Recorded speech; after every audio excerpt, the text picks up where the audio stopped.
A resurrected electrified automotive brand is preparing to begin selling the SUVs made at its forthcoming South Carolina factory in 2 years' time. But barring a change in state law, residents of the Palmetto State won't be among its customers, at least directly.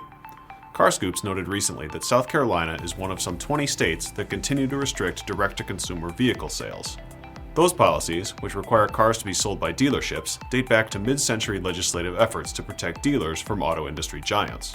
In the modern era, however, it has meant that would-be rival car makers embracing a direct-to-consumer model, most famously Tesla and fellow EV startup Rivian, are officially unable to sell their cars across a wide swath of the country.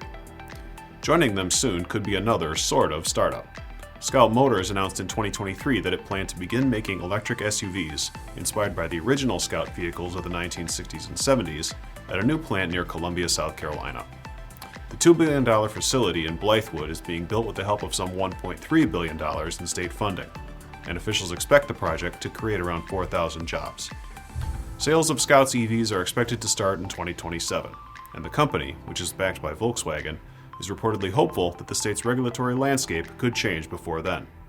Lawmakers have introduced a bill that would enable Scout, Tesla, and other direct-to-consumer auto companies to operate in South Carolina, amid what will assuredly be fierce opposition from dealer groups.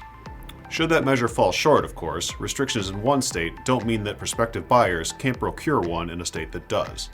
Both of South Carolina's neighbors, it should be noted, allow direct car sales in some form. I'm Andy Zoll. This is Manufacturing Now.